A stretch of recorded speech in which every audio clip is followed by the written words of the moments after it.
Igsoon, kanus amang kita makaingon nga kita hingpit gyud nga mga Kristiyanos or tinuod gyud nga mga magtutuo og sumusunod sa Ginoo ni Kristo. Kanus amang kita makaingon nga binunyagan ko, Kristiyanos ko, ug mituogay ako sa Ginoo.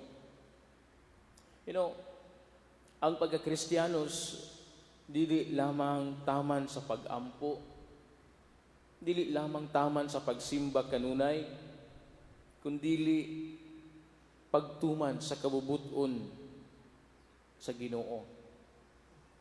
Klaro kay nang giingon ni Jesucristo di sa Ebanghelyo, dili tanan nga nagtawag kanako Ginoo, Ginoo makasulod sa gingharian sa langit, kundili kadto lamang nagtuman sa kabubuton sa akong Amahan nga tua sa langit. Dili tanan nga nag-ingon Ginoo, Ginoo makasulod sa gingharian sa langit. Kay unsa man di ay ang kabubuton sa Dios, unsa man di ang kabubuton sa Ginoo. Mga igsoon, iya na kining gisulti ngadto sa mga tinun-an, iya na kining gisulti ngadto sa mga tawo, ug nasayod na kita kung unsa gayud ang iyang kabubuton. Sa dinhi sa kalibutan o sa wala paghani niya buhata ang tawo, iyan ang gipaangay ang kalibutan alang kanato. Sa pagbuhat niya sa tawo, iyan ang gipasidan-an ang tawo. Sa paglikay sa mga butang, nga mo'y makapahimulag kaniya. Dili pagyud igo, mianhi pagay sa kalibutan, aron siya mismo ang mangunay sa pagdala kanato ngadto sa kamatuoran. Siya mismo ang mangunay nga mahilayo kita sa dautan, mahilayo kita sa sala. Ug sa mismo ang nangunay sa pag-ula sa kaugalingon aron kita matagaan og kaluwasan. Ug nagpakita sa mga mahayong panig-ingnan, nagbuhat siya og mga butang nga makatabang kanato dinhi sa kalibutan. Tan-awa kun unsa kita kapinangga sa Dios. Atong tan-awon kun unsa kita kamahal sa Ginoo. Halos tanan iyan ang gihungit kanato. Iyang gihatag kanato, gi-provide kanato. Pero sa ato ang pagka magtutuo ngadto sa Dios, ato ba kining gipakita diha sa buhat? Siya nagtudlo kanato sa paghigugma sa atong isig katawo, paghigugma sa atong kaaway. Siya nagtudlo kanato sa pagpinasayloay, paghimo og mga butang nga mahimo kitang maayong ehemplo, mahayong panigingnan sa uban. Dili igo nga maingon ta nga nagtuo ta sa Ginoo, dili igo nga maingon ta nga Kristiyanos ta, binunyagan ta, apan nga tuang pagingon ni ana kutob lamang sa tumoy sa atong mga dila, kutob lamang sa atong hunahuna. Ang atong pagtuo, ang atong pagka-Kristiyanos, kinahanglan di ay nga makita diha sa buhat. Dili lamang taman sa itong pagsimba kada adlaw, kada Domingo, dili lamang taman sa tuang pag-ampo kanunay, apan kinahanglan di ay nga makita o madayay kini sa buhat. Ang tinuod nga mga magtutuo sa Ginoo, ang tinuod nga mga Kristiyanos, maningkamot gayud matag adlaw nga makahimo siya maayong ehemplo, mamahimo siyang panig-ingnan diha siyang pamilya, diha siyang gitrabahuan, o diha sa katilingban. Di mag-unsa man namin ta Kristiyanos ta, magtutuo ta sa Ginoo, kung naa ta sulod sa simbahan. Pero nigawas nato sa simbahan, unsa may atong mga binuhatan sa gawas, unsa may atong kinaiya sa gawas, unsa may atong batasan sa gawas. Mingon ang Dios, dili tanan nga nagsangpit kanako Ginoo, Ginoo makasulod sa gingharian sa langit. Or ato kining usbon, dili tanan nga nagserbisyo sa simbahan, dili kay tungod kay ushers ka, dili kay tungod kay lector ka, dili kay tungod kay minister ka, choir ka, makasulod ka sa gingharian sa langit.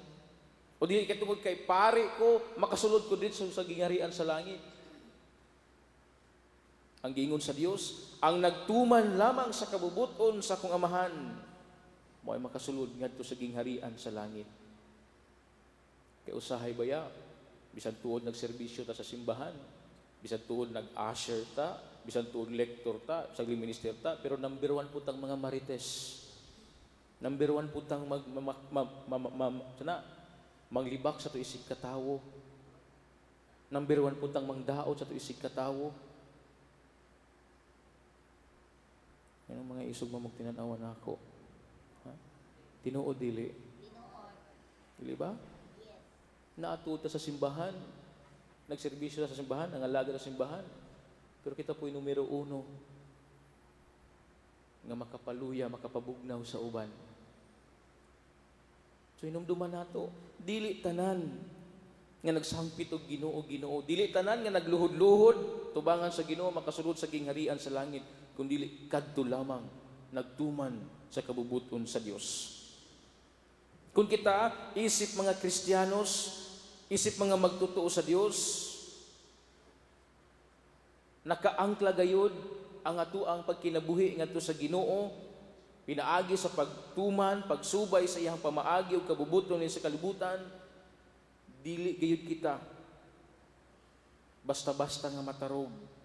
Dili kita maluya, dili kita matintal, dili kita mahugno sa panahon, sa makalisdanan, sa unos sa kinabuhi, sa mga pagsulay sa kinabuhi. Hinunua, padayon kita sa pagtuman sa kabubuton sa Ginoo nga malaumon. Kung nakaangkla ta diha sa Dios, kung nagtuman ta sa kabubuton, kung nagtuman ta sa pamaagi sa Ginoo, dili kita mahisama sa usa ka buang-buang nga nagtukod siyang balay ibabaw sa balas, nga niabot sa mga unos, matumpag, mahugno. Yun ana sa batong espirituhanon nga pagkinabuhi. Kung luya ta sa tuang relasyon ngadto sa Ginoo, kung luya ta sa itong pagtuo, kung atong pagtuo nga to sa Ginoo, taman lang sa tuang hunahuna, taman lang sa tumoy sa tong dila, o wala nato kana patidluma, wala nato kana ipadayag na sa buhat. Kay mituo lang to sa Ginoo, muklaim lang ta mga Kristiyanos, para makaangkon ta sa mga benepisyo sa pagka-Kristiyanos. Pero kung ang ato ang pagka-Kristiyanos, kung ang ato ang pagka-magtotoo, matinud-anon gayud ngadto sa Dios, nakaangkla gayud sa Dios. Sama kita sa usa ka tawo nga nagtukod siyang balay ibabaw sa bato. Nga bisan pa man ang mga unos, bagyo, baha, dili makatumpag niini. Ingon ana sa mga atong espirituhanon nga pagkinabuhi. Kung aduna kitay lalom nga relasyon ngadto sa Ginoo, bisan unsa pa ang mga pagsulay nga atong masinati ning kalibutana, bisan unsa pa ang makalisdanan nga atong masinati ning kalibutana, dili kita basta-basta nga mahugno, dili kita basta-basta nga maluya. Tungod kay mituo og misali kita nga anaa ang Dios, nagauban kanato, nagapanalipod kanato, ug naghatag kanato kusog kanunay diha sa adlaw-adlaw nga pagpanikay-sikay. Muna makaigsunan ko ni Kristo, maningkamot kita nga atong iangkla ang atong kinabuhi ngadto sa Dios. Maningkamot kita sa pagtuman sa kabubuton sa Ginoo. Maningkamot kita sa pagpadayag sa itong pagtuo, dili lamang sa mga pulong, kundi diha sa buhat. Tumanon ta ang sugo sa Dios. Sundon ta ang iyang mga pagtulunan nga gibilin din sa kalibutan. Kaya wala lang laing tumong og tuyo ang Dios alang kanato. Walang gid ang kaluwasan. Ang iyang gibuhat, ang iyang mga pagtulunan, ang iyang mga kasuguan, magdala gayud kanato ngadto sa kaluwasan. Dili sa kalaglagan, dili sa buot nga mahimulag kita sa iyang kiliran. Busa puy-an ta, seryosohon ta ang atong pagkamagtotoo.